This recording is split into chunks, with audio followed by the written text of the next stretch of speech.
سلام عرض میکنم خدمت دوستان عزیز. امیدوارم حالتون عالی باشه. دوستان، همون جوری که تو ویدیوهای قبلی دیدیم، من این فیلتر رو خریداری کردم و بردم روی ماشینم نصبش کردم.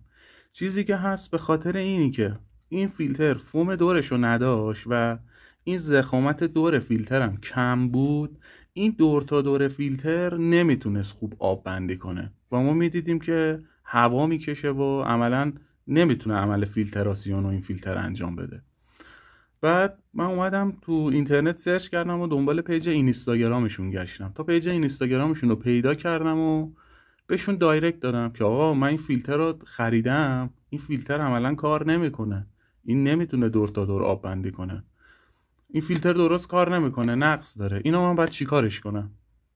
به من جواب دادن که این فیلتر مال تولیدات قبلمون بوده، شما خریدید. تو تولیدات جدیدمون چند وقتی هستش که اینا اصلاح شده و درست شده، اون نقصش رو ما درست کردیم. این دور تا دور فیلتر رو ما اومدیم ضخیم‌ترش کردیم که بتونه اون آببندی رو موقعی بستن اون آببندی رو دور تا دور فیلتر انجام بده. و یه خوبی که داشتش این بود که پذیرفتن که این فیلترشون نقص داره و گفتن که شما آدرس و شماره تلفن به ما بدید، ما به صورت رایگان فیلتر رو برای شما میفرستیم. ما آدرس و شماره تلفن رو دادم، به صورت رایگان فیلتر رو برای من فرستادن. حالا بریم بازش کنیم ببینیم این فیلتر جدیدی که فرستادن درست شده، با این فرقی میکنه یا نه. بریم باز کنیم ببینیم چه جوریه.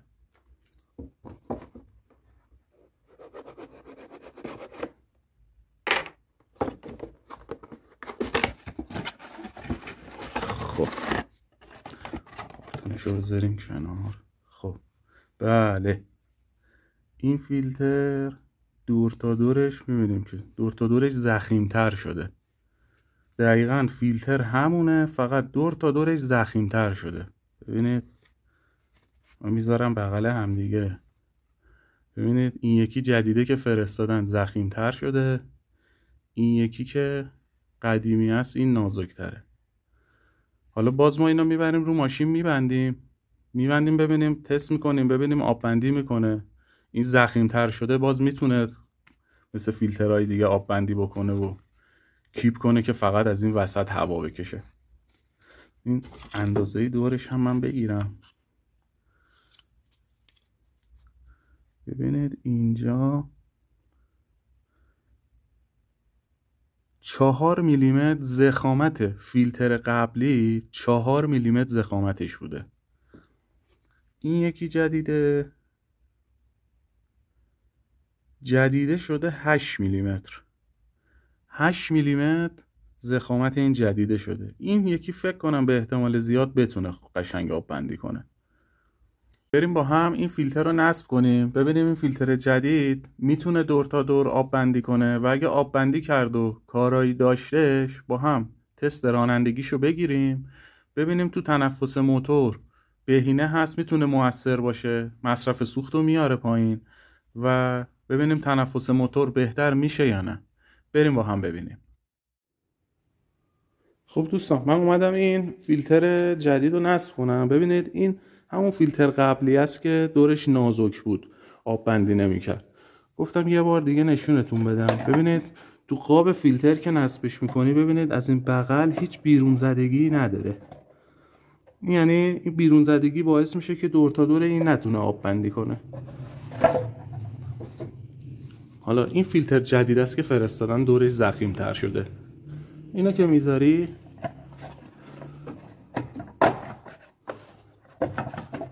ببینید دور تا دورش بیرون زدگی رو میبینید. این همین بیرون زدگی باعث میشه که دور تا دور این فیلتر آب بندی کنه. این یعنی ضعف این فیلتر گرفته شده. این فیلتر الان نصب بشه دور تا دورش آب بندی میکنه. حالا بریم نصبش کنیم و ادامه کارو ببینیم. دوستان، من این فیلتر رو نصب کردم. ببینید این فیلتر الان اون داخله. اینجا هم که میبینید این زماره خود فیلتره که دور تا دور فیلتر رو آب بندی کرده. حالا تست کاغذش هم بگیریم. ببینید کاغذ رو میذارم اینجا. ببینید کاغذ رو نگر میذاره. یعنی چی؟ یعنی مکش داره.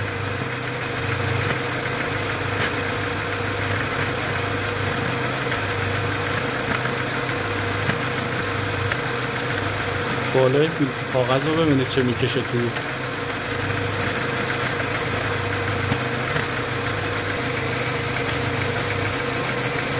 این نشون میده که الان این فیلتر دور تا دورش آب بنده.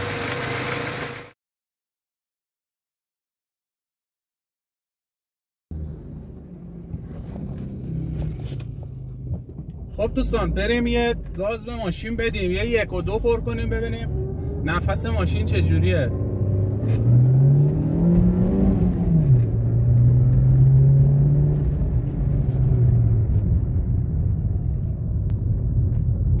ببینید دوستان، شما تنفس ماشینتون اگه بهتر بشه، تنفس ماشین بازتر باشه، حساسیت پدال گاز و دریچه گاز هم بالا میره. یعنی شما به محضی که پاتون رو گاز فشار میدین،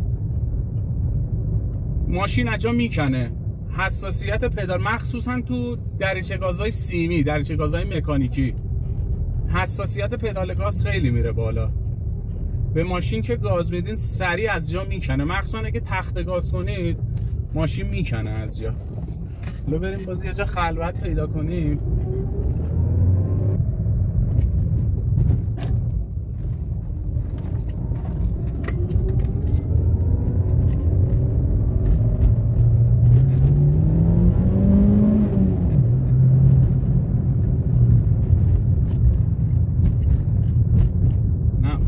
تأثیر داره، واقعا میشه گفت 10 تا 20% تأثیر داره.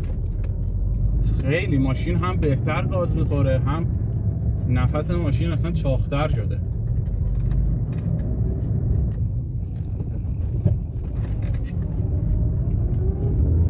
یه گاز دیگه بدیم.